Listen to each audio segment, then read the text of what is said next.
Finally Ratnadweep রিসোর্টের swimming pool এরিয়াতে আসলাম।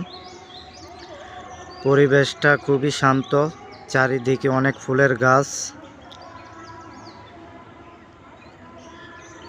শীতের এই মৌসুমে সুইমিং পুলের পানি কিন্তু ঠান্ডা গরম মিক্স থাকে।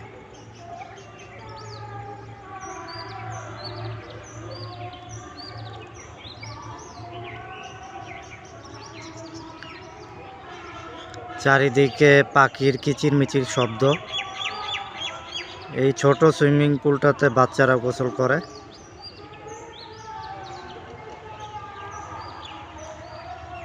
এদিকটায় নতুন ভবন তৈরি হচ্ছে।